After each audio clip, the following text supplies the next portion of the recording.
Starting with this chapter, chapter 2, we're going to start now at the smallest level or molecular level, looking at the body and look at the chemistry that we need to understand how cells function.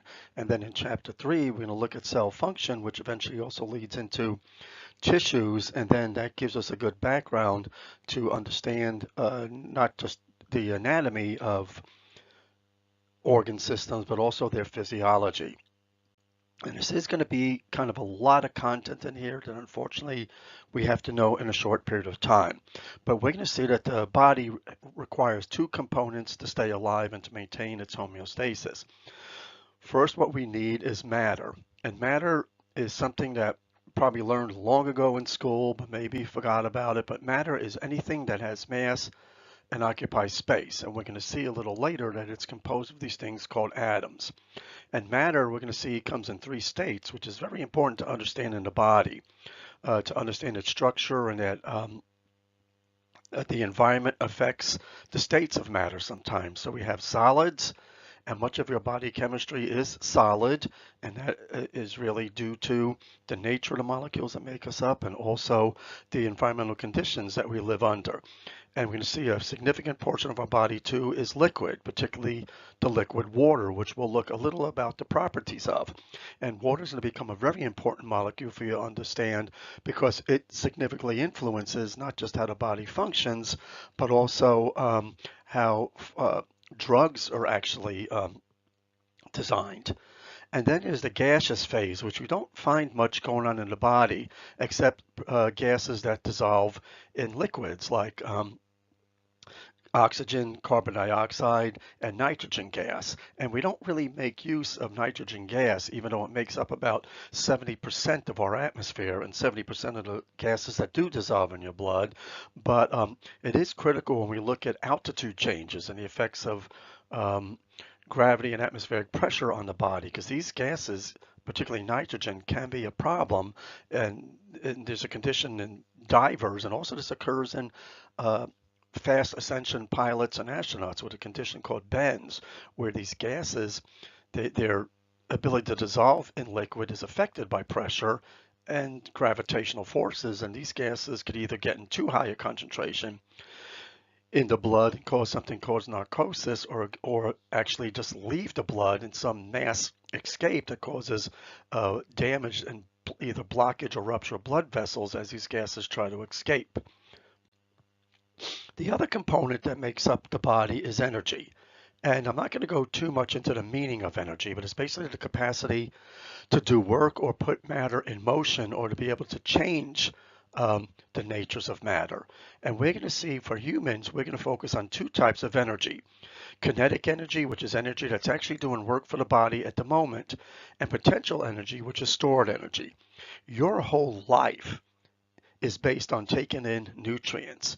And these nutrients either provide you with matter or provide you with the ability to extract energy from the universe.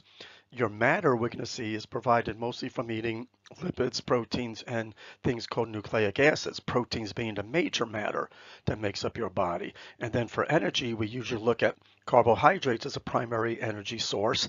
That means a source of kinetic energy, and lipids are another source. As far as potential energy goes in the body, we store lots of potential energy, I hate to say this, in the form of your body, particularly fats and some storage carbohydrates, but you also have the potential to use proteins and any other molecule as a potential energy that could be used as a source of kinetic. So when we start looking at caloric needs of the body, when you look at a label and it says 2,000 calories a day, what they're looking at is the potential energy source of your food and what you need to maintain a somewhat moderately active lifestyle that uses a particular amount of kinetic energy. So when you look at a food label, think of that 2,000 calories as the kinetic energy my body expends to do moderate work. And that means like getting up, going to the bathroom, stuff like that. And I know that's not an exact number because a lot of it depends on body size and your body weight.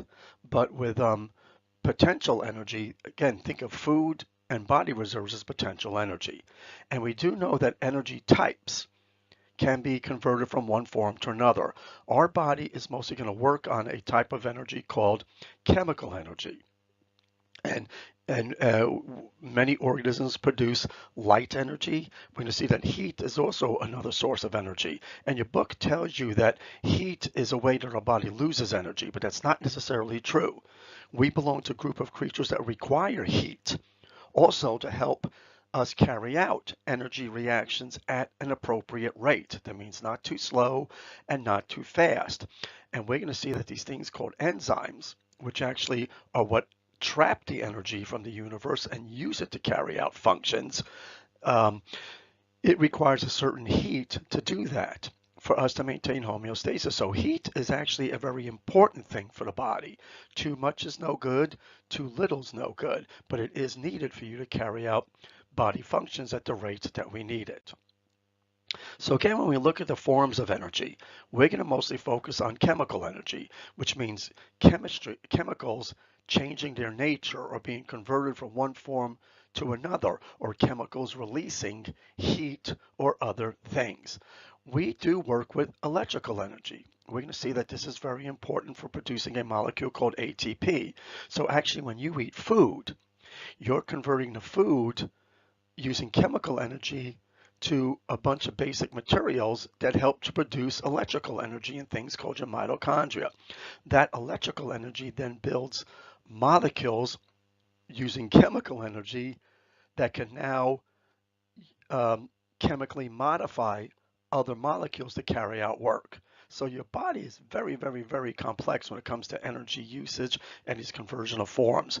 We're going to find that ATP and certain enzymes can produce mechanical energy for the body. That means like movement of muscle, movement of heart, and the beating of the heart, and also the movement of materials throughout a cell. For example, nerve cells, when they fire these things called neurotransmitters, those neurotransmitters have to be moved internally using mechanical energy from the center of that cell, the body of the cell, all the way to the tips where the neurotransmitter is needed. And then there's radiant or electromagnetic energy, which our body probably does produce, but it doesn't make use of it. We do make use of some electromagnetic energy in vision and also in sensing heat.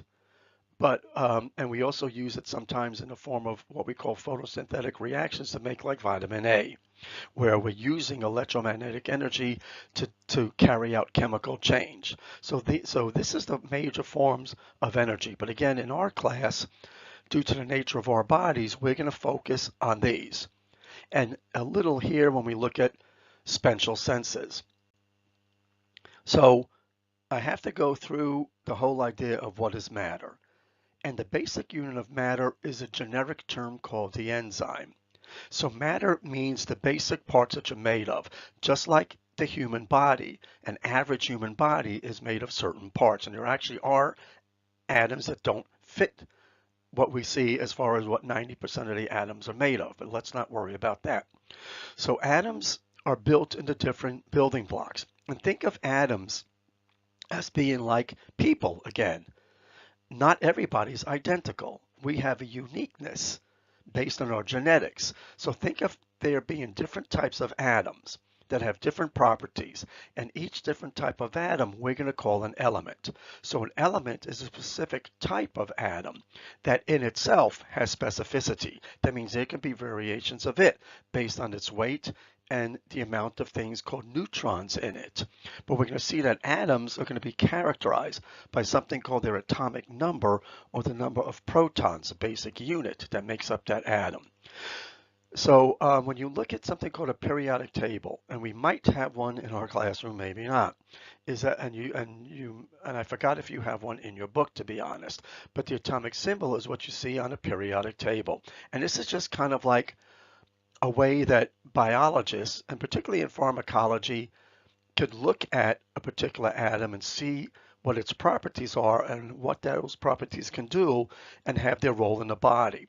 And in effect, your body pays attention to something like the periodic table by looking at and detecting the nature of atoms, or I should say individual elements, and packaging them where the body feels that they fit. And there could be problems with this sometimes because certain atoms can be confused in the body, like sodium and lithium, and calcium and something called barium, and also calcium and other what we call heavy alkaloid metals, which can be toxic to the body. So sometimes the body makes mistakes and subtleties by not being able to fully interpret these atomic symbol information. So when we look at elements, the whole idea of an element is your body really uses chemistry at the level of the element. And elements, we say, ordinarily cannot be broken down. That is not totally true, but your body doesn't have the true capacity to break down elements for use. Very few creatures can probably do that. Now, you can remove electrons from an element. You can break down things called molecules, but not the elemental composition in itself. That doesn't really serve too much of a purpose for us. But elements have two types of properties, what are called physical properties. That means basically somewhat their size, which we're not going to be too concerned about size, except it does play a role in pharmacology sometimes and in toxicology. That means how poisons work in the body. But when we look at the physical property of mass, this plays a very important to us in that our body tends to use atoms that have very small masses, and this is what keeps you lightweight, unless you're an organism that needs that mass to compensate for an environment, let's say water. Most important to us is to be the chemical properties of an atom and how we use them in the body. And this means how atoms interact with the environment, because you don't want to put atoms in your body that tend to be explosive in water, that are volatile, that tend to come apart or break down through what's called decay. You want atoms that are stable and atoms that interact in an appropriate way that we could build our body the way it is, meaning building your skin soft or building skeletal material somewhat rigid but also flexible. Now, in this class, we're going to pay attention to four major elements that make up about 98% of your chemistry. We're not very creative creatures. There are about 92 naturally occurring elements in our universe and about another couple of dozen that are made in a lab and probably do exist in nature, but they might last for only hundreds to thousands of a second. So we're not going to worry too much about them. And I know I said about 98% of your body. There is a little debate about 96 or 98%, but we're not going to worry about that. This is all kind of hypothetical numbers. So we have what are called the major elements: oxygen, carbon, hydrogen, nitrogen. And what we're going to see are these are important in understanding the molecules that make you up. That means you're not made of elements in a bag. You are basically a bunch of molecules that are built by elements in a certain fashion. So think of basically elements as being like Lego blocks. You can build the Lego blocks into these incredibly unique shapes based on the shape and color of the elements, or therefore individual blocks. And then those Lego molecules you built from these can then be put into larger structures, which later we'll be calling polymers. So think of the elements as just the building blocks of you, the basic nature. And the only way to really get at these things, if I was to incinerate your body, literally, or put it in a very strong chemical compound that has the capability of breaking down molecules into the individual elements. So oxygen, carbon, hydrogen, and nitrogen. And we sometimes call this CHON. Some people include sulfur, which is given the symbol S, okay, because that's also a major one. And also phosphorus is a major one, but we don't put it in the big four, even though these two are critical and are called, and you can see them down here, are called limiting elements because they basically, particularly sulfur and nitrogen, limit the amount of life that could exist and basically limit your own reproductive capability and ability to survive. So we're going to see that oxygen is mostly associated with molecules that provide the body with energy and energy transfer. We're going to see that carbon is the basic building block of every molecule that makes up your body. So it means every major molecule in your body has to have carbon in it to make up your structure. And this is like what coal is about. Coal was plants and partially animals. Petrol is actually animal and algae material that you removed all these other materials from. That means the oxygen generally, much of the nitrogen, much of the sulfur and phosphorus, and you end up with the skeleton of a creature made of carbon. So literally I can take you, press you under tons and tons of rock and heat you, and I can end up with a carbon outline of you, every detail. So carbon is the skeleton of your molecules. Hydrogen we're going to see is a stabilizer. Hydrogen stabilizes how oxygen, carbon, and nitrogen come together. It's also found in other uses too in the body with something called pH. So hydrogen is a little more exotic. We're not going to worry too much about it till we get to it. Nitrogen is critical for things called proteins. We're going to see later. Fats and carbohydrates we're going to see are mostly going to be composed of carbon and nitrogen.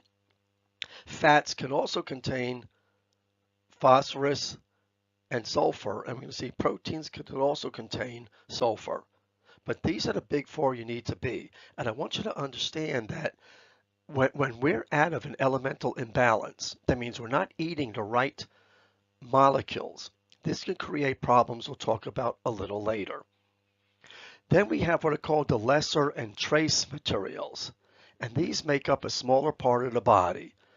So lesser and trace materials include a lot of things you see on vitamin bottles. This could be simple elements, and usually you don't take in simple elements.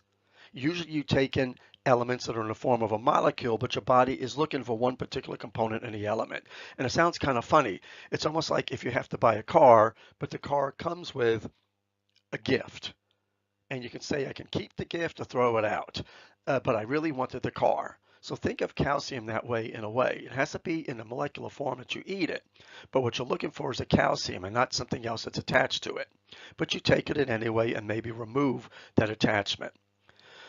Phosphorus we're going to see be taken in the form of like an elemental form with something attached or as a molecular form itself, usually in lipids, but also in things called nucleic acids.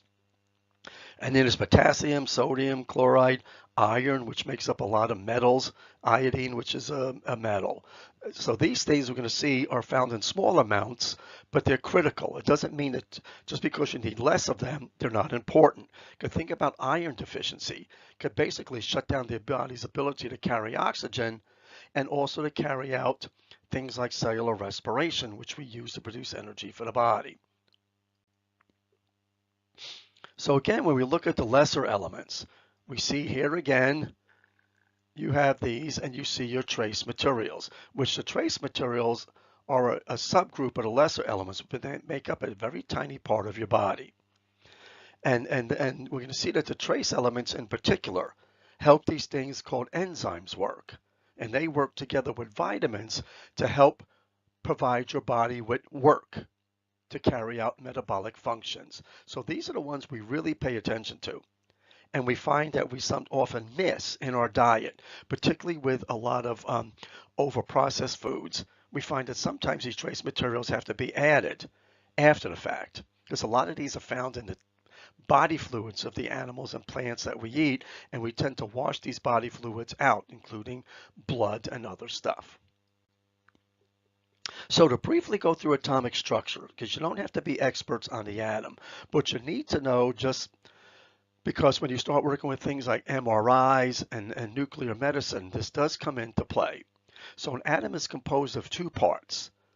It's composed of what we call, these parts are what we call subatomic particles. And we're going to see that the atom is composed of a nucleus, an internal structure, which is made of solid components called protons and neutrons, and we're going to see that the atom is also made up of of electrons. Now, we're going to see that atoms are defined by the number of protons they can contain. The most common variation of numbers is you could have 1 proton, 2, 3, 4, all the way up to 92 to make stable atoms that are naturally found in the universe. Neutrons are usually found in equal number to protons. They're sort of like a stabilizer. That means protons, because of their nature, they're positively charged, they repel each other, and that would cause your atoms to literally break apart or explode. So neutrons kind of hold it together, but sometimes an atom may have less or more neutrons. Okay, and they're still the same type of element because it has, let's say, 7 protons, but you might have 8 or 6 neutrons instead of 7. This variation we call an isotope. So an isotope, the thing about an isotope is because they have more or less neutrons than what you expect, that could affect the stability of an atom. And that stability could be affected because by the atom coming apart, and sometimes they don't come apart for years. Sometimes they can come apart quickly or very violently. But the thing is, you don't want to take in atoms that are unstable and may deteriorate the structure of your body, which is what isotopes typically do. But many isotopes are safe, but some isotopes can be dangerous, in which we call radioactive. So this is how we typically show an atom. We show these things called electrons. We show this thing called the nucleus. And the electrons are not technically a solid. It's technically like, think of like a force field. It's like a field of energy, and they're not necessarily circled. They can be all sorts of shapes, very weird little shapes, okay? And they could be big circles, little circles, loop-to-loops, whatever. They could be flat discs. And so this is all just, don't worry about that as much as just to know that those different shapes do affect how atoms interact with each other and the types of stability of molecules they make. Because certain shapes of these electron pads, or this cloud we sometimes call it, can affect the structure of molecules and how they function in the body. So there's your nucleus, and we have these protons, we have these neutrons. And notice for this atom called helium, okay, for every proton, which is 2, helium's identified as having 2, we call it atomic number of 2, and it has 2 neutrons. Now we have this thing called atomic weight. Weight, just like you weigh yourself. The atomic weight is is based on what we call the weight of what we discovered is a proton or neutron, because they weigh somewhat equally. So when we look at a number called the atomic weight, helium is given a weight of 4 because we assign each proton and neutron a 1 weight unit. We call it an atomic mass unit, or AMU. And you don't have to worry so much about that. But it is an important thing in understanding our mass, our own body mass, compared to its size, our body density. So helium is a typical example of what an atom looks like. Helium can have an extra neutron if it wanted to. So we could have an extra neutron. I should put that in yellow. There we go. But if you added another proton, it wouldn't be helium anymore. It would actually turn into something called lithium. If you remove a proton, you have hydrogen, and that immediately kind of like makes it unstable because now it has these neutrons. We just see hydrogen doesn't need a neutron because there's nothing for the proton to interact with. So this is a little abstract, but just understand the terms proton, neutrons, what they do. Now, protons do give the property of positive charge to an atom, and that's very important in understanding how atoms build molecules and how each of your molecules have an electric charge that affects how they dissolve in water and how they interact in the body. Neutrons don't have a charge, they just give mass. Electrons have a negative charge, and they usually counteract the protons, but not always. And don't worry about the models here. These are just to give you different ways that scientists try to help you visualize what an atom is. But in actuality, they probably don't look like this. So here's an example of an isotope. And this is an isotope of the simplest atom called hydrogen. Hydrogen typically has no neutrons. But over here, this is an isotope, which is somewhat unstable, called deuterium. This is found in your body in very small amounts. It doesn't harm you. It does decay back into regular hydrogen sometimes, or can sometimes combine with something else. very likely not in your body. And then there's something called tritium, okay, which is 2 neutrons for 1 proton. But again, don't worry about this so much, except that you run across these in nuclear medicine, and also when we could use these as what are called tracers. That means we can put them in the body and look for large amounts of them and how they decay in your body. We could also use some of these isotopes to figure out the age of a body, because your body is always taking in a certain number of neutrons. I mean, of isotopes while you're alive. And then when you die, the number stays about the same until they decay slowly. So we can tell when you died based on the loss of these unstable materials over a period of times, which can vary from basically, days to thousands of years. Radioisotopes are a very unstable isotope that within a range of time, that means immediately from anywhere from now till 16,000 years, they just kind of blow up and fall apart. And they actually turn into other elements, one of which is commonly, I mean, not other elements, I mean, other elements, just one which is commonly going to be helium. And they also release other types of energy, particularly radioactivity. So these have similar chemistries, except their stability is unusual. So that means your body doesn't even know they're different, except these things trick your body sometimes when they break down. And we can detect these easily with things with different types of instruments like Geiger counter and film. If you work in X-ray, you wear a little piece of film that records the energy of these isotopes exploding, basically. So getting back to elements. There's about 92 naturally occurring elements, of which about 96 to 98% of your body is made up of 4 common types of elements: hydrogen, carbon, oxygen, and nitrogen. And then phosphorus and sulfur play a very big role too. So here's your hydrogen. We identify helium by 2 protons, lithium by 3 protons, and then we can go up the periodic table. And again, typically as we add a proton, we add a neutron, and notice we add electrons that are almost equivalent in number. Now, as we get larger, the number of electrons are going to vary based on the atom stability, because some atoms are more stable with what's called a neutral charge, and some are not that stable. They don't like sometimes these outer electrons. As they get bigger, they become unstable. Also, as we add more protons, the chance of getting less or more neutrons, the ability to form isotopes, increases. And so your body loves building itself out of very small, simple, lightweight elements, which is what makes life life. And that's why we pick those 4 compounds that build our bodies. Now, on another planet, life might be different. So they might substitute different elements based on their properties and characteristics.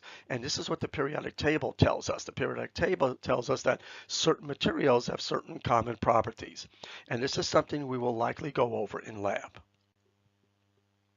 So you are not really made of elements. Your elements combine to form these things called molecules or compounds. And in chemistry, they make a strict difference by how they define molecules and compounds. We're not going to worry so much about that. Eventually, if you take a class called pharmacology, or you do eventually have to advance into something called organic chemistry, they pay a lot of attention to this. They're going to talk about pure substances and compounds and all of that, and how these things eventually form mixtures. So a molecule in itself, in a generic term, is a material that is made up of 1 or more elements. So oxygen in the atmosphere is not found in the atmosphere stably as an actual element. It is found in what is called O2. That means it's actually 2 atoms combined together, 2 atoms of oxygen combined together to form the molecule oxygen. And this is very important to think about. Now, when we look at table salt that you eat is made up of a sodium atom combined to a chloride atom. But when you put it in water, they separate into individual atoms that you consume. But when they dry, when you take them out of water, they actually form a molecule again. And again, don't worry so much about this right now as much as the terminology. If you ever get into more of the molecular biology, chemistry of the body, this becomes very important, particularly in pharmacology. You really have to know this stuff. And even to understand respiratory physiology, how, chemical shifts affect how you carry oxygen and CO2. Now, in chemistry, what they tend to do is the molecule itself is kind of like a generic term, but we have what are called pure molecules, and we have actually compounds. So a compound technically is this. It is made up of different types of elements. A pure molecule, which your book gets a little confused here in finding out, would be oxygen. That means it's only made of oxygen atoms. So understand that in anatomy and physiology, we tend to be looser on the definition of molecule and compound. Mostly what you're going to deal with when we look at what makes up the body, we're dealing with compounds. Certain gases in the body, like nitrogen, oxygen, certain other materials that tend to sometimes act as signals in the body will be pure molecules. But very much so, we're not going to be dealing with pure molecules like, for example, hydrogen gas in the body. Now, when we start adding atoms together to form molecules, they attach by chemical bonds.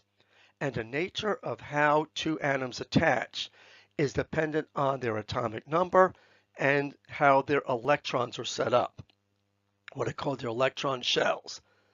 So, and this is a very complex thing in chemistry. It's very difficult to understand. We're still trying to understand the full nature of what electrons do and how protons interact to form chemical bonds. But just know that when you can take two individual atoms and put them together in three major ways. There's actually more ways you can do it depending on how you classify this.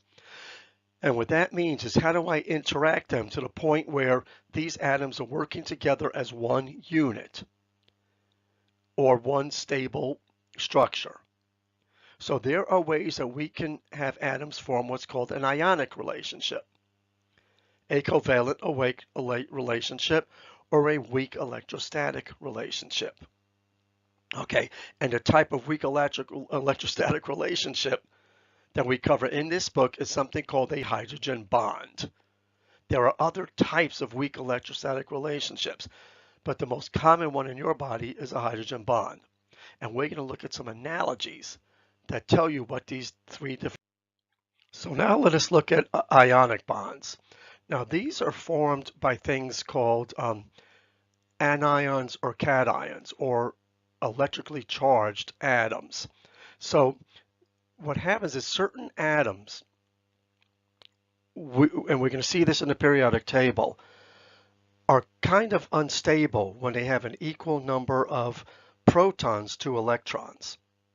And don't worry about the physics of this or the chemistry of it, but it's just that we're going to learn about different types of elements, atoms, that in their stable nature, and particularly when they're in water, they tend to either gain an electron into themselves or lose an electron, and that makes them more stable. So we're going to look at these things called anions. Anions have a negative charge because for an anion, they have gained extra electrons somehow to make themselves more stable. And this a lot has to do with this whole thing of the electron cloud. Okay, so because they have fewer positive charges, protons, versus a lot of electrons which have negative charge, they tend to be more negatively charged because the charge of an electron is about equivalent to the charge of a proton. So these have too many electrons for what we would consider the true atomic structure, and that gives a negative charge to this material. A cation is kind of like the opposite. This is more stable when it loses one or more electrons, and that means the protons are more numerous and they have a positive charge overall to the whole atom.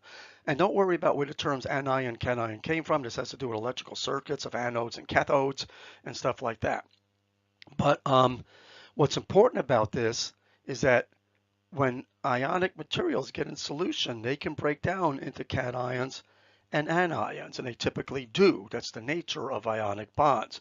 And this um, ability to dissolve is very heavily influenced by the amount of water in the blood. It could be influenced a little by temperature and by something called pH. We'll look at it a little later, because some of this contributes actually to what we call pH.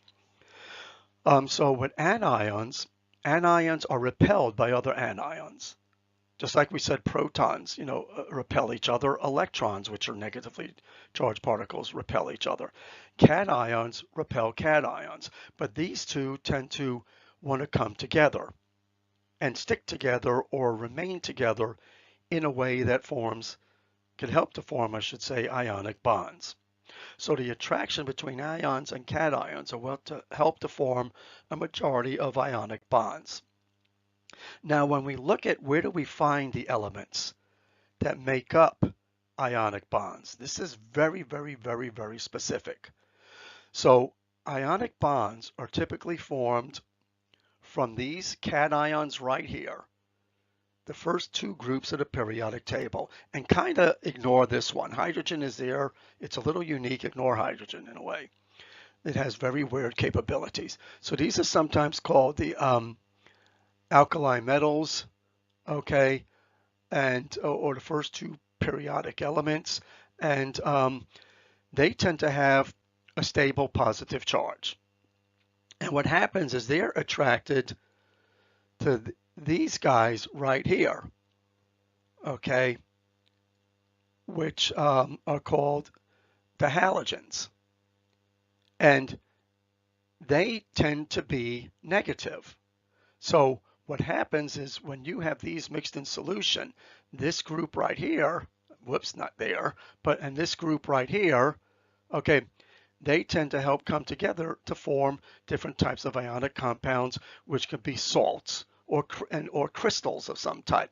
And this is sometimes unfortunate in the body when we produce waste products, because we can end up with certain types of materials from here binding with certain materials here that are inappropriate amounts or too large amounts, and that can form crystals in the blood, because sometimes these ionic compounds don't dissolve in water. A lot of them do, and when they don't, they form crystals very much like salt that cannot dissolve.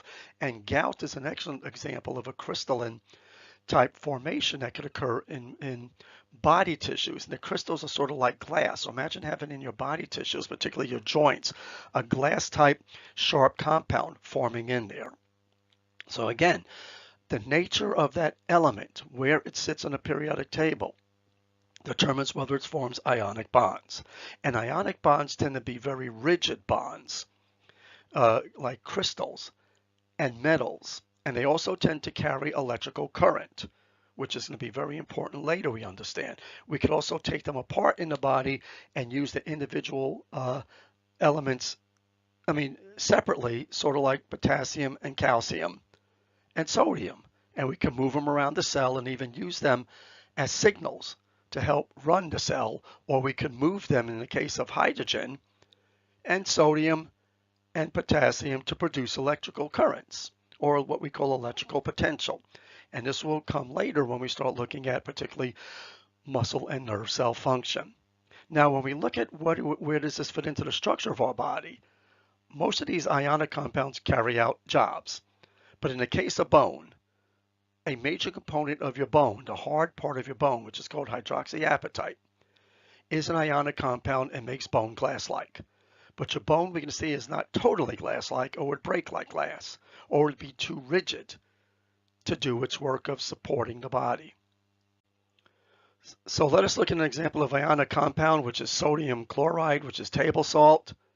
So in the what happens in the resting condition, you can see that sodium has an equal number of electrons or protons, but that's not stable for its structure.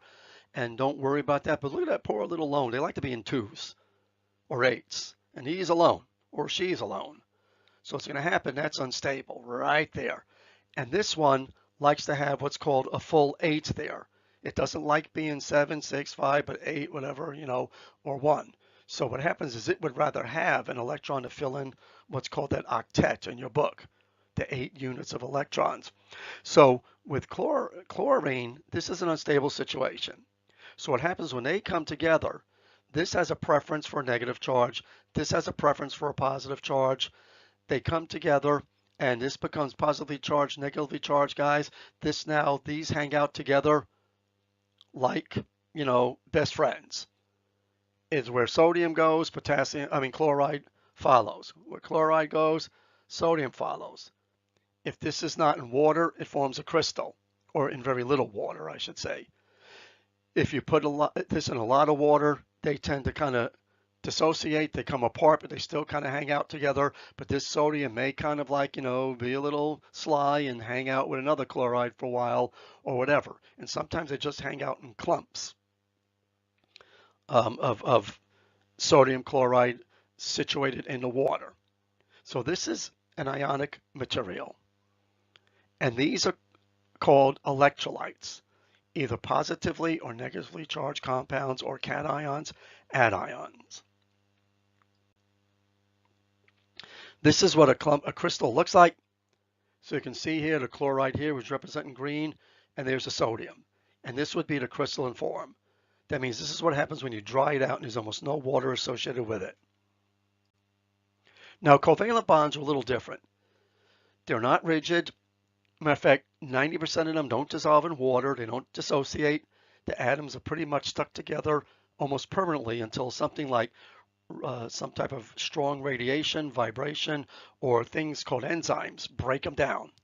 And strong acids or bases can break them down too. That means too much of an electrical charge or too much of a chemical charge can break them down. So these are very stable compounds. They also tend compounds that could be somewhat rigid, gooey, and flexible, sort of like your skin. Your skin is typical, or a rubber band is typical of what covalent bonds do. And if you want to think about bone, bone is somewhat flexible, but also rigid. So bone is also composed of covalent bonds mixed together with ionic. And if you have nothing better to do, go and get a small chicken bone and kind of try to bend it. It's kind of somewhat flexible, but rigid. And if you bend it too much, it snaps like a twig. Take the bone and soak it in a big cup of vinegar, which is called acetic acid also, and let it soak for about 3 days.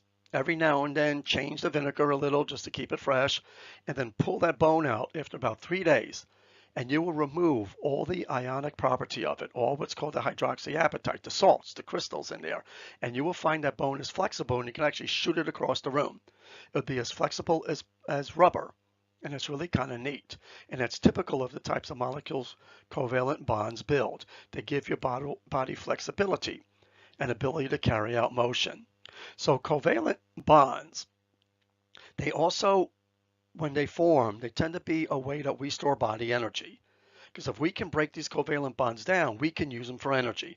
Now, some organisms can break down ionic bonds and use their energy, but we're not fully capable of that, to use it as a total energy source, or you'd be able to eat rocks and poop out little rock dust and get energy from that.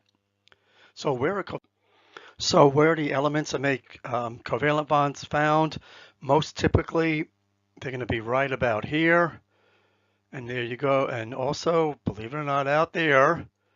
So there's your hydrogen, carbon, nitrogen, oxygen, your sulfur, your phosphorus, and then these could also help to form covalent bonds. As we get over here, these can form both ionic and covalent, and we're going to see that this is very important in toxicology, particularly because sometimes these could become toxic and be transported as a salt in water and then get into your body very easily, and then they could actually covalently bond to some of these, and that toxin can then be introduced into your body tissues. And this is particularly true of substances like mercury and chromium, which become persistent toxins. So a little knowledge of this chemistry is very critical. Now, moving on, here's, what covalent bonds do is you're not swapping electrons. So carbon or hydrogen is not going to be taking electrons away from one or the other. What happens is they literally fuse together and they actually end up blending in this giant kind of orbital type complex where literally the nuclei of the atoms are all together forming almost what's one giant atom.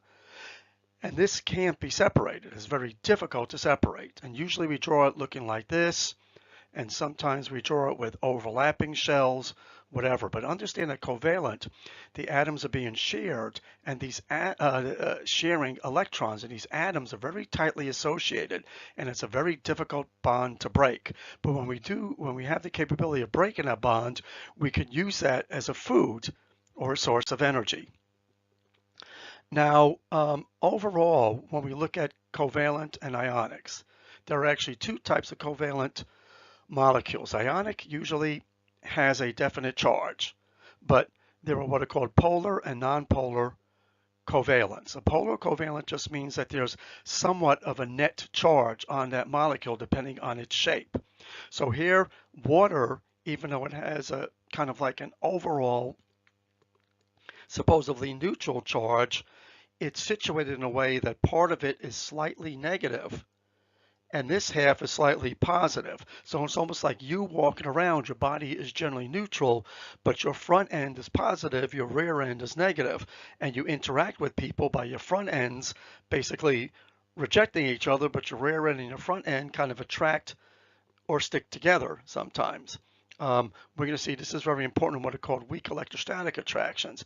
And then we have what are called nonpolar covalents. And these are ones that just based on their shape and their chemistry, that means who's bound to who, they have no charge at all. Okay, and in many cases, these are very difficult to dissolve in water, as these dissolve in water somewhat partially or somewhat readily. And we're going to see that's very important later in blood when we talk about blood transport of materials. Because some materials can dissolve in the blood, and others, particularly the nonpolar covalent, have to be on proteins called carriers that actually carry them through the blood since they can't dissolve. And this is how many of your hormones behave, particularly your sex hormones. Now we're going to get to the last of the bonds, the hydrogen bonds, or weak electrostatic charges. And these are formed usually by hydrogen being electrostatically attracted to something that's nonpolar covalent. And these are very weak bonds. Think of them as like Velcro. A small amount of them is kind of weak, but when you put a lot together, they can hold pretty tight, but they can also be stripped off. And much of the fact of how your skin holds onto your body and how cells hold themselves together are through hydrogen bonds. Enzymes also hold on to the chemicals they're going to be breaking down or working with based on hydrogen bonds, and we'll see this a little later. So where do we find hydrogen bonds in the periodic table? Obviously hydrogen. Hydrogen can attract itself very weakly to oxygen. Okay, we see that sometimes, in some cases, hydrogen can attract to nitrogen and other materials. But usually when we look at hydrogen bonding is going to attract to oxygen because oxygen tends to sometimes have a very weak negative charge and hydrogen a very weak positive charge. So a classic example of, hydrogen bonding is why water sticks to water. Water has a property called colligative property. That means water flows as a unit, and it's a liquid that very tightly sticks together. And to the point, even when it freezes, it forms these very strong crystalline type bonds. So water is an example, but water's slight negative and positive charge also allows it to dissolve what are called polar or sometimes hydrophilic molecules. Unfortunately, this charge tends to repel nonpolar or neutral materials. That means sometimes hydrophobic materials like fats. Now, when molecules are mixed together, that means different types of molecules, they form substances called mixtures. And mixtures are usually two or more molecular components that are physically mixed together, intermixed. That means they're not combining with each other, but just kind of sitting separately, sometimes slightly interacting. And there are three major groups of mixtures we find in the body. One is called a solution, in which the chemicals actually dissolve in the liquid. Usually that means the molecules have a charge that allow them to disperse evenly and dissolve in the liquid, and usually they don't settle out only after a long period of time, and they just basically float in place, and usually sometimes hold themselves together in place. Okay, you could supersaturate a solution. It means you could add so much material to water that the solution, some of it actually does settle out because there's no place for it to interact with the water, and you get a little what's called precipitant on the bottom. Now, solutions are subject to temperature. Most substances that dissolve in our blood, they dissolve better when the blood is warmer than with cooler, and this is not true for when gases dissolve in blood. Gases, when it's warmer, tend to come out of solution, and when it's cooler, tend to stay in. And this is what we call ideal conditions, not necessarily everything. Colloids are kind of a weird substance. It's usually for bigger molecules that are slightly charged, and they tend to go into solution, but the thing is that you can still see them in solution. And they do after a while settle out. Sometimes colloids, if they sit long enough in solution, they form a stuff called a gel. And this is actually possible in the blood, where if the protein content in the blood gets too high, these proteins can turn into what's called a colloid, very much like egg white, and it can cause the blood to thicken and gel.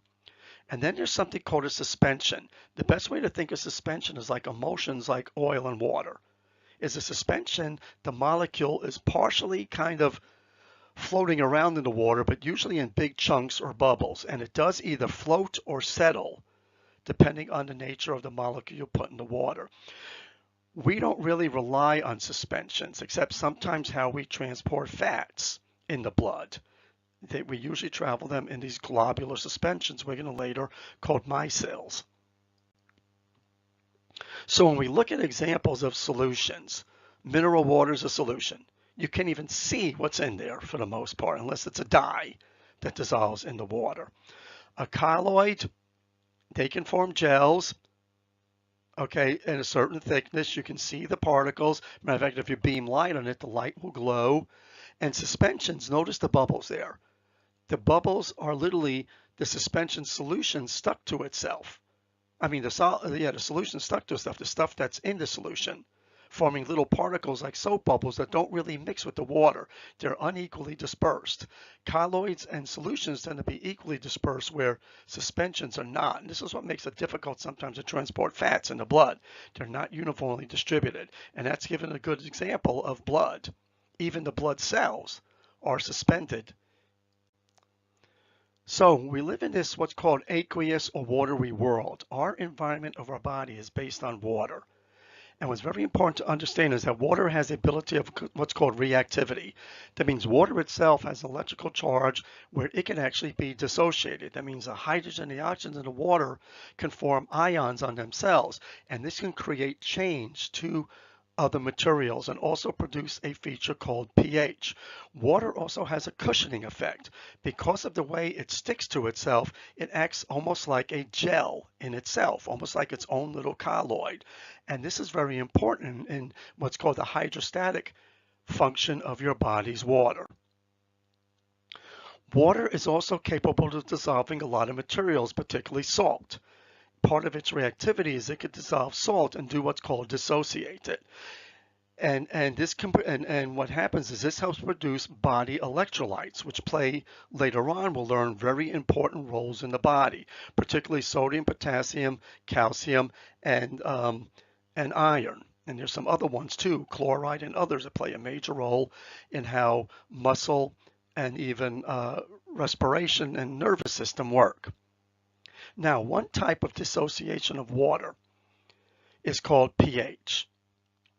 Is when water has a difference in charge that is due to what's called a concentration of hydrogen ion.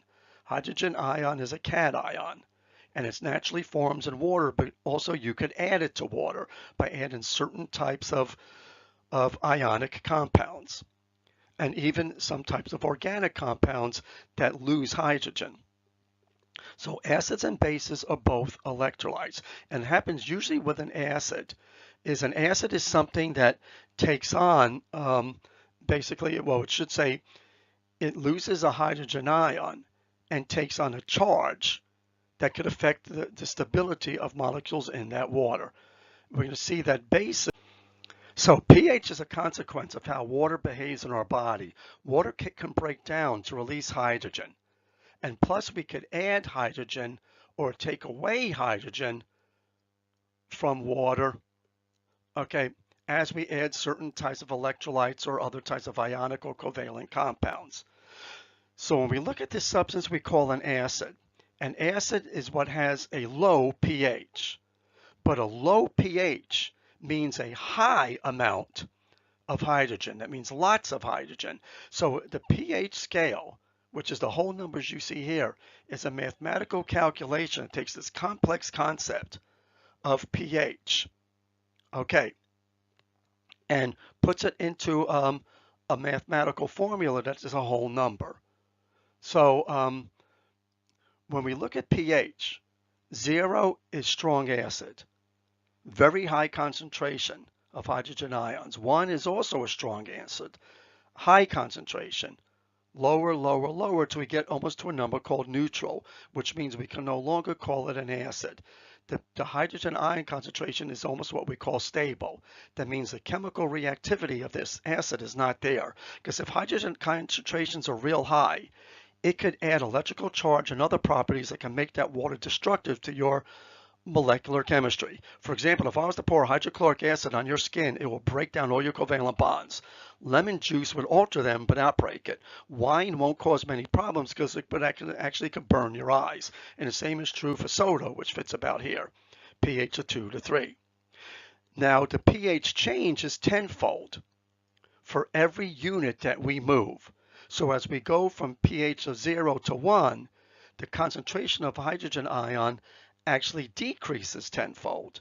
And then this decreases tenfold. As you go from 6 to 5, the hydrogen ion concentration increases tenfold. As we get from above neutral to 8, now this becomes base. That means the hydrogen concentration is getting low enough, we consider this a base. And now what's happening is the concentration is getting lower tenfold to the point where you have what's called a strong base. Now, just like if we have too much hydrogen, too little hydrogen affects the chemistry of the water, that if you were to add this, okay, to your body, it will dissolve your body very much the same way that hydrochloric acid is. And this is a substance called lye, which is sodium hydroxide, which is related to lye, or bleach, which can actually burn the body away and dissolve the body. And the same is true for ammonia. Very strong pH. Here's a bleach, okay, because oven cleaner is actually a form of lye, a mixture of these compounds. So this is what pH is. Your body favors a pH of about 6.8 to 7.6 to run its chemistry. Anything outside of that can break down your molecular structure or throw off what's called the electrolyte balance of your body. So what allows your body to maintain a certain pH? And this is very, very, very, very important. Your body produces molecules called buffers. And what buffers do is they hang out in your body fluids. And what they do is help to maintain the pH of that very specific body part. And this is particularly true. We find buffers primarily in the blood and a lot of your body solutions. And this is why when you hear something in the news like, well, if you drink acid drinks, you acidify your body, that is not true. Because first of all, what happens is stuff gets into your stomach, which is a pH of 2 to 1. And then what happens with the stomach contents, I mean, that's already destroying a lot of those molecules that would adjust your body pH anyway. I mean, it doesn't go directly into the blood. So what happens then is your stomach now, in order to be safe to go throughout the rest of the digestive system, it is buffered to a pH that brings it up to a base, very high, like a pH of 10. And then ultimately, when the substances in your intestine get into your blood, it's at a pH around 7, which is safe for you. So you could never unless in extreme rare cases, acidify or make yourself more basic. Now, if you inject lemon juice, let's say, into your blood vessels, which I wouldn't, suggest, it might take a while for the buffers to handle that, and that could cause some type of damage. Now, if you drink corrosive acids, what that tends to do is not change the pH of your body. It eats away and erodes every body tissue that it comes in contact with, and in many cases never reaches your stomach as it digests away your body tissues. And you hear about sometimes people poisoning themselves by drinking strong acids or bases. So buffers, and just read about it in your book, tend to adjust the pH to a particular feature. So most of your body, what it tries to do, particularly the blood and body fluids, it tries to take all these metabolic wastes, everything going on to your body, and try to keep the blood at about a pH of 7.5, within that range. Usually we don't want to vary more than 0.2 as we're doing this. This is how our feedback works. Now, what's going to lead us into lecture 3 on metabolism is this whole idea of chemical reactions. So here you now have all these molecules in solution. What really makes you alive is how these molecules interact with each other to carry out living processes. And what we have is these two terms called reactants and products. And basically the way to think of reactants is you put two people into a room and you basically say, do something to each other. And after you do something to each other, let's say you swap hats, or you take one person's hand off, let's be gross about it, and you're holding on to it, that's called products. So throughout your body, what we're going to look at is how your body takes in molecules called reactants and somehow turns them into a product that does a job or is part of the job or a waste product of the job of the body. So there's going to be 3 types of major patterns of chemical reactions we see in the body. What are called synthesis reactions. That means how do we build things? These are related to something called anabolic reactions. We have decomposition reactions, sometimes called catabolic reactions. That means this is like when you take in large food molecules and break them down into small nutrients. And then we have exchange reactions. And this is when you convert one material to another. So in synthesis reactions, a classic example is if you are drinking amino acid supplements, or if you eat steak. Actually, your body breaks down the steak into amino acids, and these amino acids then get built up into protein. So if you drink protein powder, you're basically taking the protein, breaking apart amino acids, and rebuilding the protein into what you want. So synthesis reactions are what we usually use to build body parts, and they belong to a larger category of reactions, sometimes called anabolic reactions. So like anabolic steroids, what they do is they encourage the growth of body parts, usually by taking simple materials and putting together into large materials. Then there's decomposition of what we sometimes call catalytic or catabolic reactions. So for example, glycogen is a substance, a carbohydrate found in your muscle, stored in your muscle. You have the ability to break it apart based on body need and release glucose molecules from it. So this is called a decomposition reaction, and these are carried out by things called enzymes, the same things that carry out anabolic reactions. And exchange reactions are very common in the body. They help to regulate the body, but they also help the body to carry energy from one molecule to another and basically cause certain molecules to do work. ATP, we're going to learn about later, is that pivotal molecule that does exchanges so that it can take energy literally from food and then transfer that energy throughout the body to run metabolism. And we're going to see that again in a little more detail. One other example of these exchange reactions are called redox reactions. This is where we actually change the chemical nature of an atom or a molecule and exchanging oxygen back and forth or electrons in a way that that change the nature of that atom. I mean, the nature of that material. And one classic example is like rusting. Iron, when it's oxidized, rusts. You could actually unoxidize what we call reduce iron and turn it back to normal.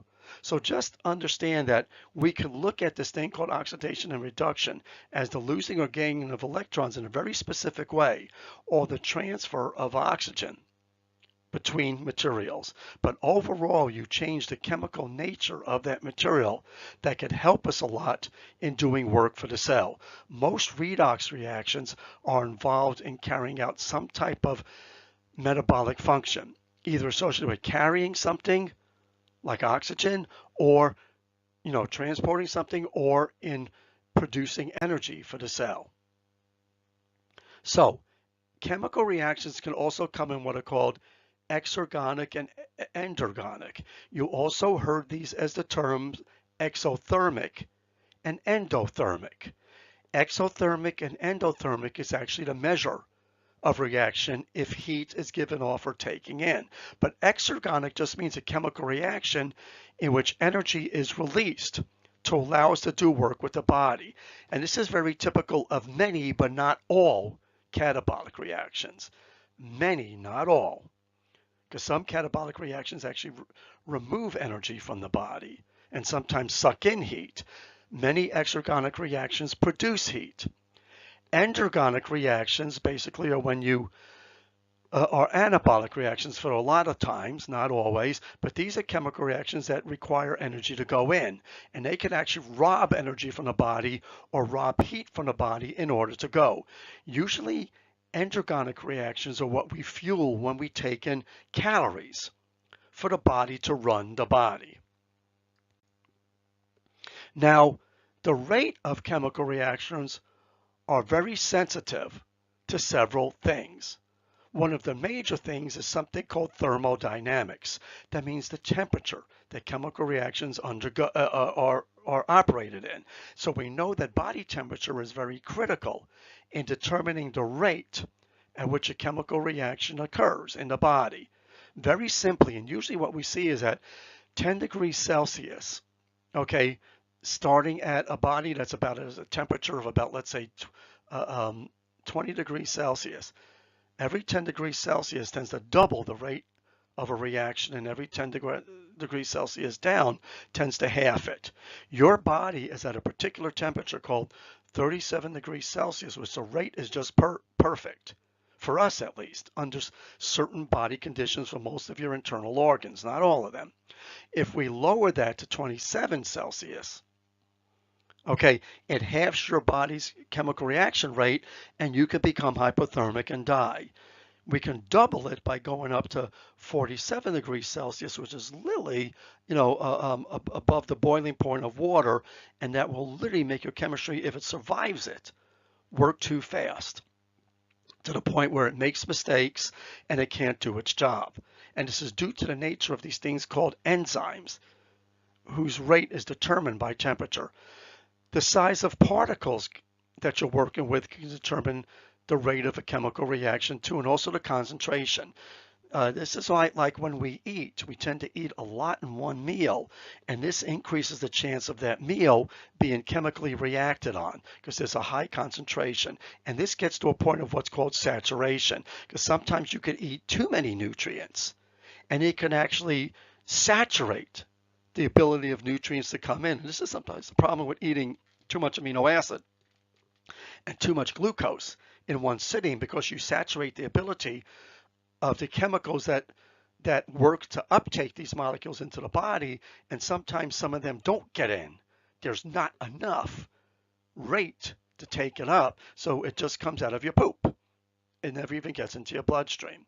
So this is sometimes why it's important that, people probably over the years that we've eaten, we might have eaten by taking in small amounts of food throughout the day whenever we caught it. Then eventually we settled down and started eating, who knows, 3 meals a day based on what, and that's not the same uptake as what we find during gradual uptake.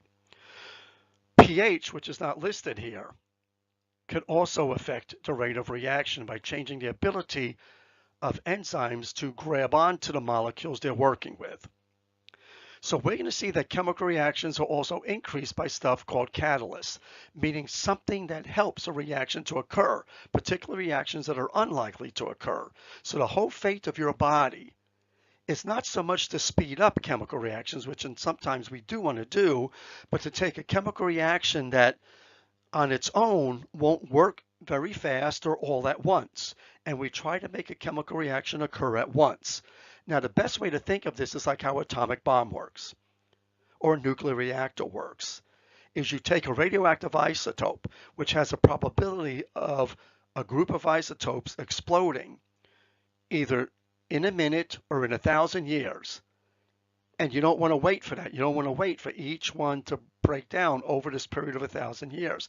So what we can do is take something called a catalyst. And this is actually how a nuclear bomb works.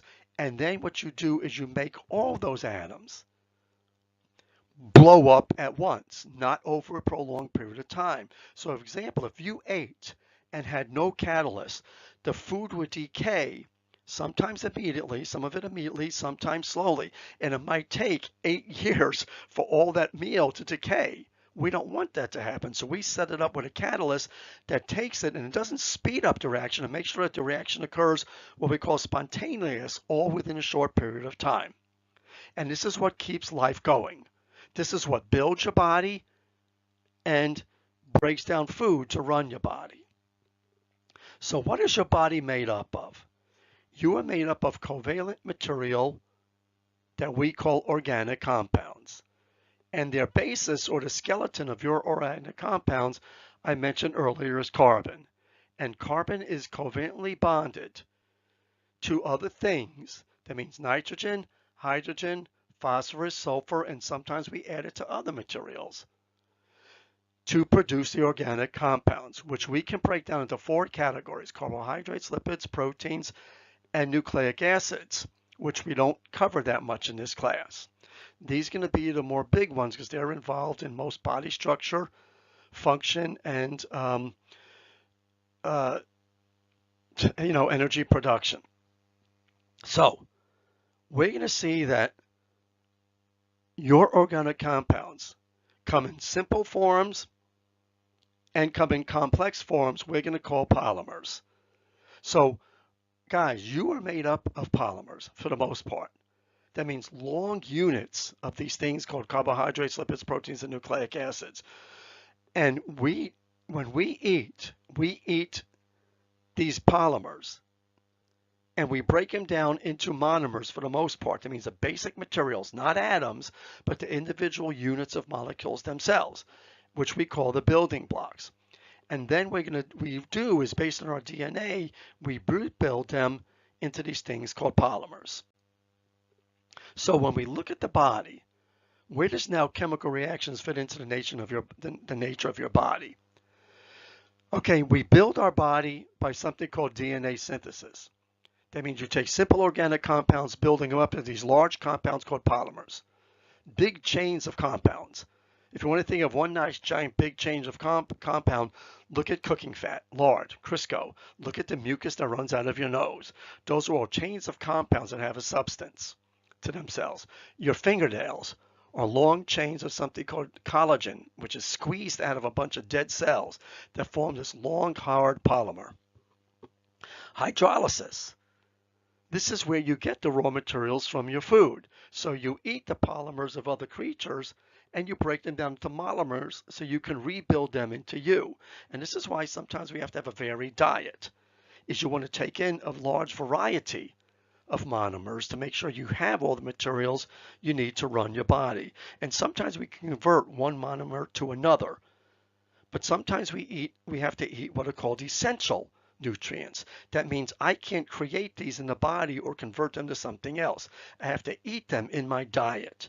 And this becomes a big debate when it comes to vegetarian versus eating meat, because plant materials don't have a large amount of the monomers you need to sometimes maintain a healthy body in the amounts you need them. And we've seen deficiencies of monomers like a disease called NOMA. And I'd like you to look that up on the internet.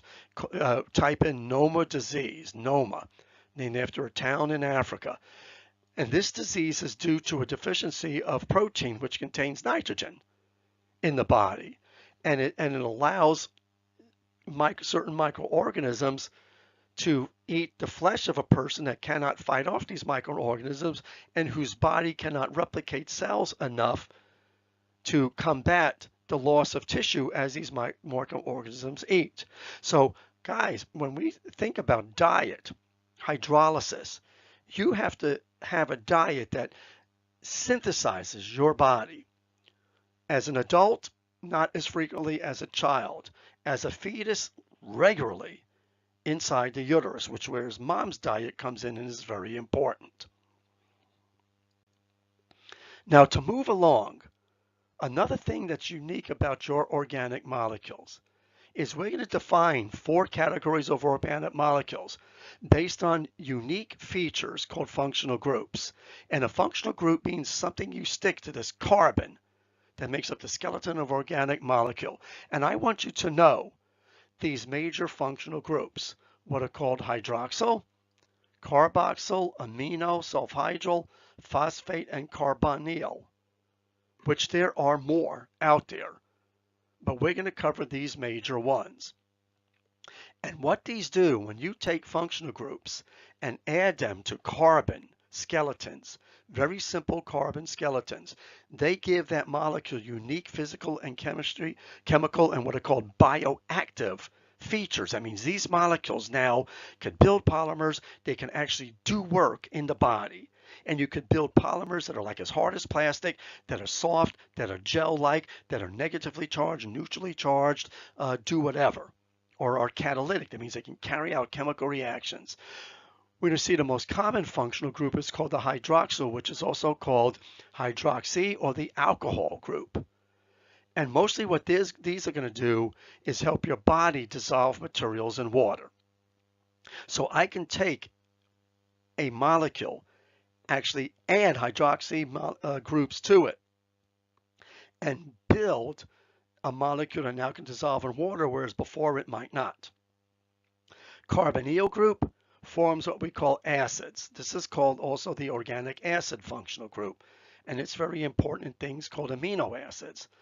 There's amino acid functional group. This is very important in the structure of protein and also destruction of waste products in the body. And things called keto acids, which we find can cause incredible damage to the body. Sulfhydryl group is associated with protein structure, and it helps to stabilize your proteins. This is why we need particularly certain types of amino acids that have this functional group in the body to maintain your body's integrity. And then there's the phosphate functional group, which is associated with DNA structure, the lipids that help build your body, particularly your nervous system, and also they're associated with ATP. Phosphates can transfer energy from one molecule to another and actually act as like a hormone that can tell a molecule how to control a cell. And then the carbonyl group, which is related to things called aldehydes and ketones and esters. These are mainly what we call metabolites, metabolic products that can act like hormones and also can be waste products in the body. So look at the functional groups, read about it in your book. Now, when we look at the organic molecules of your body, we're going to come back to these as we look at cell structure, and eventually you're going to see a video on how these work together for you. So I want you to pay attention to the whole idea of these things called carbohydrates, lipids, proteins, and nucleic acids. Look at what they do. What they are, as far as what elements make them up. Because we're going to see that proteins, and nucleic acids uniquely have nitrogen. Nucleic acids are almost totally unique to phosphorus, but we sometimes find them in lipids too. And sometimes nitrogen and phosphorus is supplemented in our diet, which helps with the production of nucleic acids and lipids. And notice how sulfur is found in fats, but they're also found, in proteins, but sometimes they can be found in fats. So when we look at the different types of organic molecules and what are some examples, here we have what are called the sugars, which are a monomer, and the starches and celluloses, which are polymers. We also have something called glycogen, which is related to starch. Here under the lipids, we have fats, waxes, oils. Your body does produce waxes, and the main fat we're going to be paying attention to with us is something called phospholipids. If you ever want to see a phospholipid, look at what's called DHA in milk. It's a very important one for the structure of the nervous system. Proteins are found helping making up the structure of your skin and hair, which is actually cellular, but it's loaded with a lot of protein that gives us its characteristics, and these things called enzymes. Nucleic acids form the basis of your DNA, RNA, and something called your ATP. Look at the roles. Read about this and just understand the roles or functions of carbohydrates, lipids, proteins, and nucleic acid. And you can find this again in your textbook, and we'll come back to these specific functions later on. Now, guys, when you look at your diet requires that you take in amino acids, a certain number of them called essentials. There are ones that are called non-essentials, which means you could make them in your body from the essentials, which means you have to eat the essentials to do that. You eat fatty acids because they're part of the building blocks of making certain types of lipids. You take in carbohydrates, which helps you to build your body polysaccharides that you need to store energy and also to help build a body, but also it helps to make something called glycerol, which is involved in fat and phospholipids. And then you take these things called nucleobases, okay? And this helps you to produce things called nucleotides in association again with sugars to help build DNA and RNA. This in itself also could help build ATP. So these molecules are all related to each other, and this is where a very balanced diet comes in. Our diet tends to be very high in carbohydrates, but second in amino acids, followed by fats, and then nucleic acids. These you don't have to worry about so much unless your diet is really restricted or you're starving, or you're washing a lot of these out of the body, because they do get lost in the urine and the poop, particularly with diarrhea. So understand the relationships of these, and I briefly just want what I want to tell you to know. So when we look at carbohydrates, you're going to look at the roles of monosaccharides, disaccharides, and polysaccharides as we try to understand cell function and tissue structure. So we're going to see particularly there are three types of monosaccharides you have to pay attention to. Glucose, which is the fuel of cellular respiration. Fructose, which is what's called a secondary sugar. That means you could use it in place of glucose. And then something called galactose, which we're going to see can act as a hormone in the body. It can act as a signal, I should say. Also, it could be used as a secondary food source. And if you're familiar with beans and cabbages, they're very high in galactose, and your body does have trouble breaking it down, and this can give you gas. So can fructose, because fructose is slow to absorb in the body, and yeast and bacteria in your intestine could give you gas. So this is where your gas comes from, and certain foods like lactate actually help to convert the galactose into glucose before your body does, or I should say the microbes in your gut does. And then it gives you the ability to take in glucose, which generally doesn't give you gas. There are things called pentose monomers or monosaccharides, and they have exotic purposes in the body, usually with the structure of what's called DNA, RNA, which ATP is one of those. Then we are unique creatures in that we don't make use of a lot of disaccharides, but we are able to use a couple. These are sometimes called transport sugars or temporary storage sugars because your body can only really make use of monomers. That means this is what absorbs in your body. So monomers are what transport in your blood and enter cells and then get used to build the tools of your body.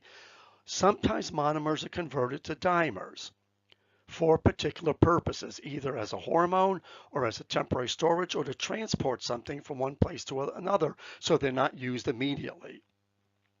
You have to have particular body chemistry to break down these disaccharides or dimers to use them. So for example, sucrose, we're one of the few creatures that could use sucrose. Sucrose is produced by plants to make sap that they use to feed different parts of the body. So when a plant wants to transport food from one place to another, particularly glucose and fructose, which it uses in its body, it doesn't want to pass it from one place to another and have it used up. So it takes glucose and fructose, converts it to sucrose, which can transport through the cells, sort of like putting something in a letter in an envelope. And the only person that can open that envelope is who is addressed to. Luckily, we can break down sucrose. Not all people can. And we can release the fructose and glucose from it. Maltose is found in starch. So when we digest bread, we break down the starch into something called maltose, which can then be transported and we break down into glucose and another glucose. Some people cannot break down maltose and they end up with this gummy material building up in their mouth, okay, and have trouble later on breaking down maltose into glucose. So they have trouble eating bread. Lactose, this is produced by a gene that is usually turned on in babies, particularly during breastfeeding period, which, believe it or not, goes from about just at birth to about 10 years old. Yes, babies can be breastfed till 10 years old. I mean, you're not quite a baby at 10, but it's possible. Usually around puberty, the lactose gene in many people shuts down, which means they can't make use of this chemical called lactose. The enzyme is called lactase that breaks down lactose. It is composed of galactose and glucose. So what happens when the breast milk is produced, it's in a form of lactose that gets into the baby, and the baby slowly breaks this down into glucose, which is a fast food source. It means, man, it's gone in 5 minutes, to galactose, which can take up to 15 minutes or so to get absorbed and utilized by the body. So this gives the baby an immediate kick of energy and then a delayed kick. In adults that can't produce lactase, this lactose builds up in the body, in the intestine, and bacteria break it down and can create gas and discomfort in the person. Polysaccharides build body structures. And you're going to get into this later when we talk about the things that hold together tissue and also things like mucus in the respiratory and digestive systems. You also store a type of sugar called glycogen, glucose polymer, in your muscles and in your liver. So when we look at polysaccharides, and ignore the animation there, sorry about that, there isn't one linked. Okay, these are usually complex sugars made of the monosaccharides you take in your diet. Now, certain cells can make actually monomers to build these things. Dogs can do it well, we're not good at it. Cancer cells can produce glucose to build these. We can't. Plants can produce glucose to do this. We can't. So we usually rely on polysaccharides by taking in other polysaccharides, breaking them to the appropriate monosaccharides to do this. Our high starchy diets allow us to build glycogen. Starch is related to glycogen. Now, the next group are the lipids. They are sometimes called hydrocarbons because most of their chemistry is hydrogen and carbon. And this is the basis of the chemistry of petroleum and stuff like that. There are many types of lipids and they're hard to categorize. The most common one that we find in your body is going to be triglycerides and one's called diglycerides, a special category called phospholipids, making them up. We also have what are called steroids, eicosanoids, vitamins, which belong to a group that are related to eicosanoids called terpenoids, and fats are sometimes attached to proteins and carbohydrates, and we call them either lipoproteins or lipoglycans. So the lipids are very simple molecules, and your body actually has the ability to build these. But generally we like to take them in the diet. We can also bioconvert. That means we can take carbohydrates, lipids, and turn them, carbohydrate and proteins, and turn them into lipids, which is why sometimes if you go beyond the caloric need of your in your diet with high protein diets and high carbohydrate diets, you can turn those carbs proteins directly into lipid using what are called deamination pathways. So we can synthesize lipids, but we prefer to eat them. And your book describes a lot of how, particularly triglycerides and these things called phospholipids, certain types of diglycerides, are found in the body. And then there's what's called saturated and unsaturated fats. So particularly the fatty acid fats, that means those that make up triglycerides, diglycerides, could be found in what are two forms. This has to do with the amount of hydrogen and the stability of their bonds. There are certain types of covalent bonds called double bonds and single bonds. Double bonds tend to be what we call unsaturated. Saturated fats are very stable. I mean, they can last for thousands of years. Unsaturated fats are unstable. They can break down very readily. Saturated fats tend to make very thick fats, sort of like solid butter or lard. Unsaturated fats tend to be oil at our body temperature, that is, and in a lot of conditions. Now, whether one is unhealthy or the other is not is up to debate. You need both, and the most abundant fat in your body for body structure is saturated. But you do need a combination of both to control what's called the fluidity or temperature adaptability of your cells and body components. So both are essential. It's just that an overabundance of these in certain people can lead to disease, but so can an overabundance of these. And guys, if you need these, your body can convert these into these through a property called hydrogenation, which is what they do in the food industry sometimes to stabilize unsaturated fats because they tend to rot and break down. So we're not going to get too much into the health implications of this, of saturated and unsaturated, but know they have a particular purpose, and one or the other is not evil. They both have a particular purpose, except in certain people. So the fat we're going to talk about the most in this class is what's called a phospholipid.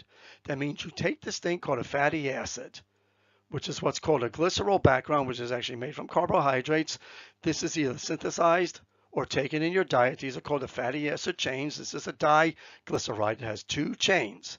A fatty acid, if it had one, it would be a mono. That's the minimum breakdown unit of a fat. So if this was gone, that's a mono. If you added a third one here, then you have what's called a triglyceride. And here's your phosphate group, which makes this have the ability to dissolve somewhat in water. This is polar, this is non-polar, this is polar. So we look at phospholipids. We're going to use them a lot, not so much as a dietary substance, but as a structural substance that helps to build cells. And they have the unique characteristics of also, being able to form structures that can carry other nonpolar materials throughout the blood. So this is the basic one you got to be aware of. And this is the one that's related to a compound called DHA. Is one subcategory of what we find very important, particularly in juvenile diets. If not a lot of it is present, a person can end up with what's called a nutritional anemia, where you don't have enough DHA to make blood cells, or it could slow down brain development and brain restructuring. Now, the next category called the steroids. And these are usually not taken in the diet. You can, but sometimes they have to be actually injected into the blood, period. But these are built by your body from phospholipids and other types of lipids, usually what are called arachidonic acid starting materials. So steroids, notice they're not a chain. They are not a chain of carbons. And literally when we look at carbon, we have these zigzag chains, which are saturated, and these straight chains, which are unsaturated. But notice here, this does have some unsaturation and some saturation, but these form little rings that form these complex shapes. And look at these functional groups here. That's called a methyl functional group. We haven't learned about that one yet. But we could also add hydroxy functional groups, which there's one here, and I could just put one here. Okay, that's an O, that's an H. And what steroids tend to do, they could stabilize cells because we can actually add these, like cholesterol, to a lipid membrane, we'll see later, and it helps to hold other fats together. And we can use these as signals or hormones, depending on the functional groups. Because when we look at estrogen and testosterone, there's a one functional group difference between testosterone and estrogen, and it makes a big difference on how the body forms. The next to the last group we're going to look at are proteins, which are sometimes called now peptides. So the new term is actually peptides, because proteins are actually a large category of peptides. So proteins are actually a subcategory now of peptides. So what peptides are, they're made of amino acids. There's about 20 to 22 common ones you use in your body. Again, they're made up of a lot of elements, usually, very diverse group.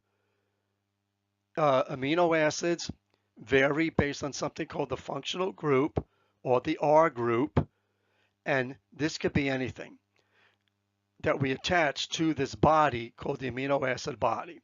So what amino acid is, the best way to think of it is as a Lego. So make believe you have 20 different Legos that vary in shape, size, color, and electrical charge, or their ability to dissolve in water, or their ability to produce acid or base pH. And you stick them all together to make something. So if you were to, let's say, stick this one next to this one, and they have totally unique properties, it would be different than if you stick this one to this one. You will end up with different types of polymer molecules that can have different purposes in the body. So we can almost make an infinite number of combinations of gluing these together. We can glue 20 glycines together if we want and come up with a very unique molecule. So proteins are mostly associated with structure, but sometimes that structure can produce a very unique molecule called an enzyme that carries out a job. That means its structure takes on a working purpose, like a machine. So think about it. We can take metal and make metal into a steel wall or make it into a gear that acts like a machine. And this is the best way to think of amino acids. Now, your body has a certain ratio of amino acids. We call that the BEV, the biologically equivalent value, that make you a human. It's very similar for a cow. It's very, very similar to an egg. It's less similar to a fish and to a cockroach. Very unsimilar to plants. So as we eat a varied diet, we sometimes take in equivalent amounts of amino acids in a ratio that we need to maintain our body structure, and sometimes we don't. And this is not something you look at in an adult on a daily basis. You usually can look at this weekly or monthly to how you add up to your body. And we're going to have a little case study in class, about talking about this and how nutrition, or this value called BV, affects us. So, how do we get proteins in the body? Proteins are the actual polymer that work in your body. Sometimes we do have smaller units called di and tripeptides that act as a function in the body, but mostly your muscle tissue, your skin, most of your body structure is going to be protein, including a component of your bone, the soft part of your bone, the covalent part of your bone. So what we do is we eat protein, we break it down by catalysis into its individual amino acids, and then your DNA sets up a series of events in the cell, particularly in something we're going to call the endoplasmic reticulum. Okay, and what we're going to do, and even in the cytoplasm, depends on where you're going, and we're going to use these things called ribosomes to take amino acids and glue them together based on DNA information to build dipeptides, eventually tripeptides, and these long chains up to hundreds of amino acids long to build different types of proteins. But think of this now, how we build these. Think of these as having an unlimited amount of Legos that you stick together to build whatever you want based on the placement. And what's going to be interesting, you will learn, is that sometimes when you stick two Legos together, they're not as stably held together as other Legos. You might get a better fit, a better overlap. And this is the beauty of how your body makes proteins, is that some amino acids just don't hold together very well. They fall apart. They cause distortion or weakness in that protein. And this is how our body knows, in a way, how to build stable proteins. So certain proteins are never going to exist in nature because the amino acids you make them of don't like the interaction between them. I don't want to dwell too much about this, but certain genetic changes cause mutations in your body could basically alter an amino acid in a way where it could be unstable in how that attaches to subsequent amino acids to build a protein. Now, when you build proteins in your body, because this is the fundamental basis of your survival, is proteins take on what are called levels of protein structure. And this is sort of like when you build Legos. As you start adding Legos together, they take on different characteristics. So for example, if you want to build, let's say, the Millennium Falcon rocket ship, you do it by purposely stacking certain Legos together in certain patterns called levels of structure. And what you can do is build this rocket ship by building it in separate pieces and then gluing them together. And this is somewhat what happens with proteins. So when you eat amino acids, proteins, you break them down into amino acids.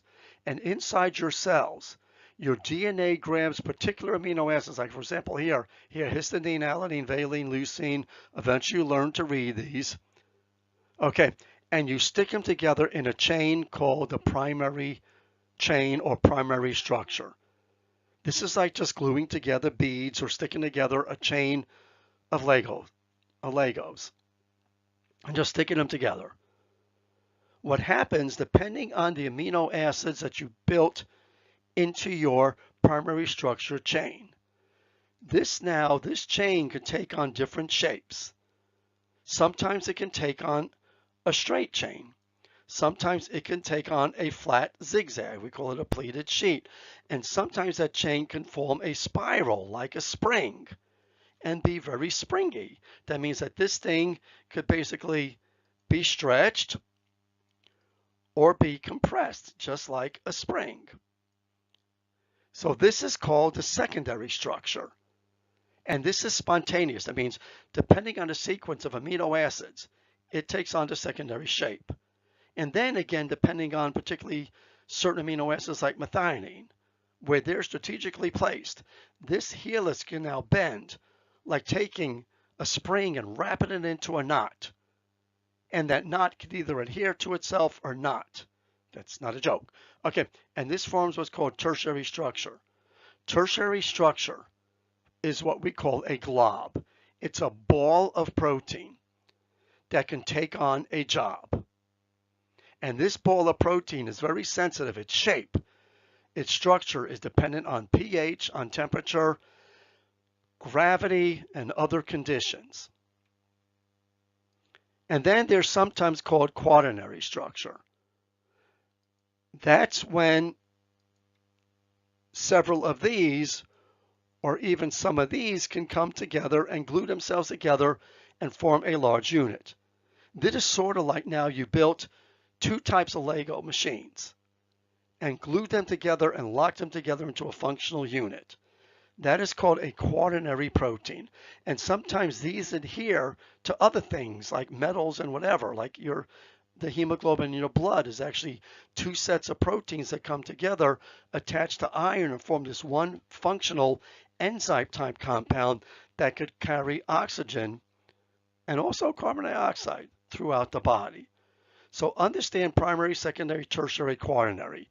What's important here is these three, they require uniqueness of the primary sequence to produce them. Plus, they are subject to high temperature to lower temperature, to pH, to the salt balance inside the body. It means too much salt, too concentrated, too dilute. They're affected by atmospheric pressure. They're affected by radiation. And this is important in understanding protein, because if the tertiary or quaternary structure is affected by various reasons, this affects the overall function of the body.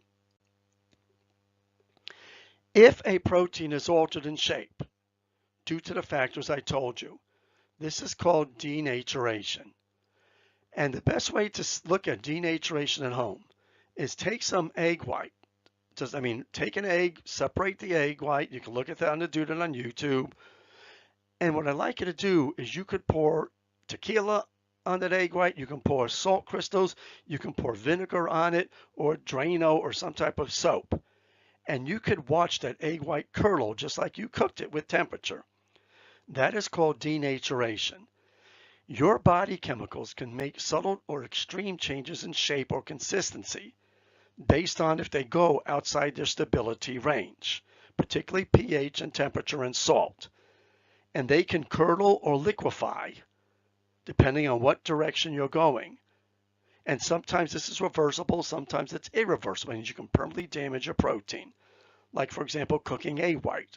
It's very difficult to take coagulated hard egg white that's been cooked and turn it back to the slimy liquid. Certain metals can take a protein and twist it and lock it up to the point where it can't function anymore. This is called inhibition. So denaturation is a consequence of the uniqueness of how proteins work in the body and why your body has to maintain homeostasis. So this does not occur to any of your molecules, including basically, lipids and carbohydrates. They're also affected by environmental factors. But last but not least are these little boogers called proteins. And you're going to see a video associated with this enzyme function. Proteins are called biological catalysts.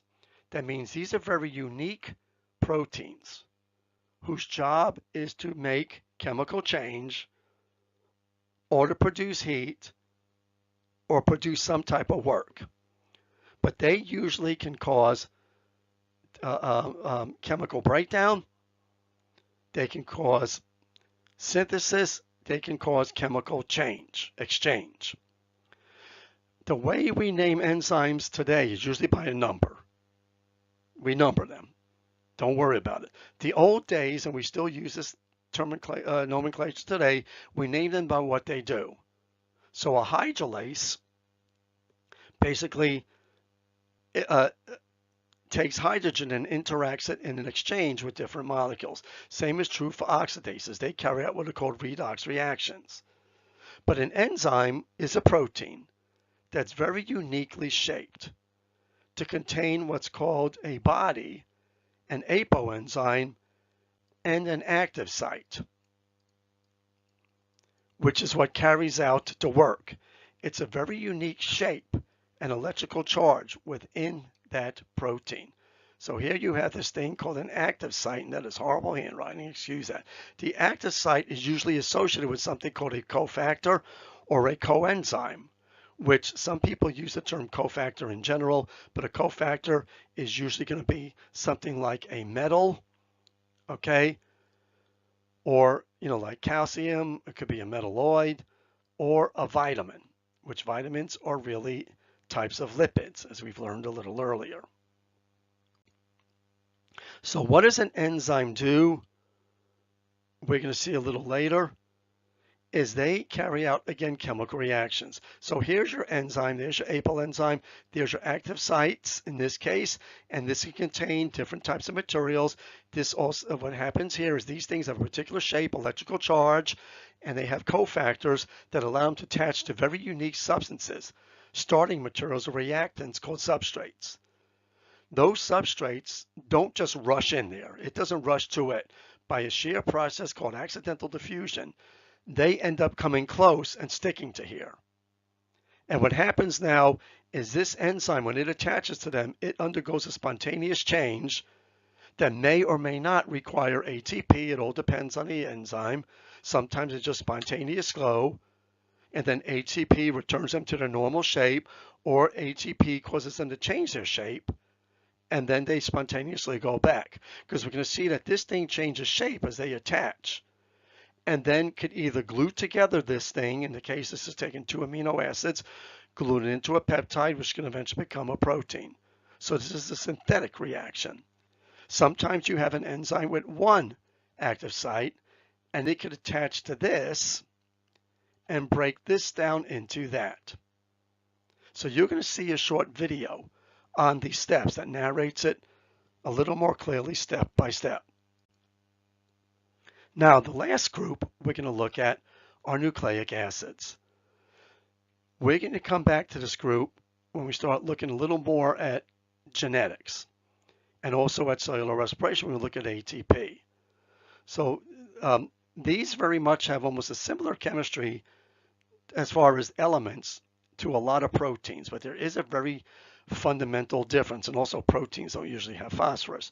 But they are the building blocks of what are called nucleotides, and they form these giant polymers called DNA and RNA, but they could also produce small polymers of RNA or other types of sequences, and they can produce something called ATP, which we'll cover a little later, because it is actually mostly a chemical signal. It acts like a hormone, particularly in the brain, and particularly through what are called neuroglial cells, and it could also act as an energy transfer unit.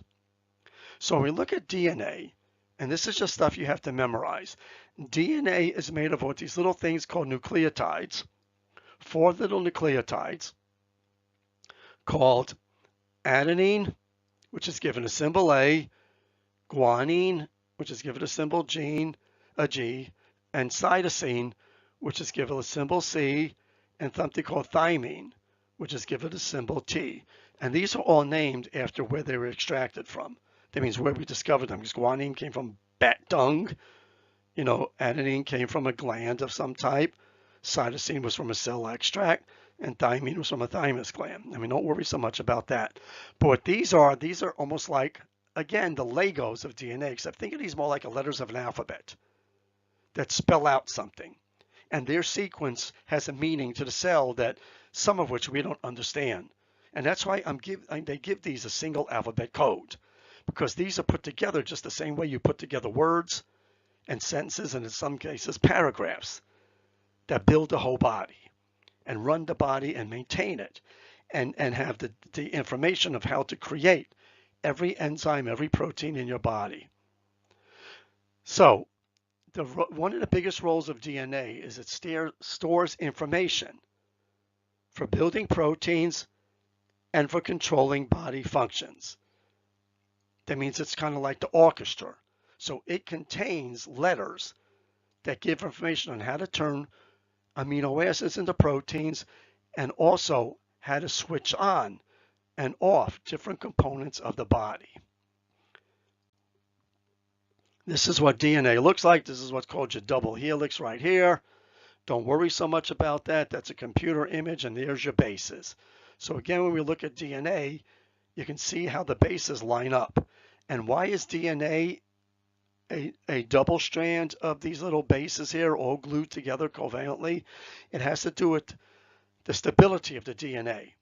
This double strand can almost not be broken down by anything. And what else happens too is only one strand of the DNA, at least in us, contains what's called the genetic information that we need to regulate the body and produce the proteins. And we literally protect that strand by putting what's called a mirror image against it. So in a way, by having a double strand, it's like having a book that you laminate the pages in a way. And if you want to write on that book or use that book, you can take the lamination off. RNA, ribonucleic acid, is just like DNA, except instead of thymine, we have this substance called uracil. Okay. Ribonucleic acid is usually single-stranded, which means it doesn't last very long. It's broken down in the cell, but these are usually temporary. They're used mostly to convey information that is temporary. And these are mostly involved as signals that control the cells rather than just, stored information. So this is really where the DNA communicates to the cell on what is going on.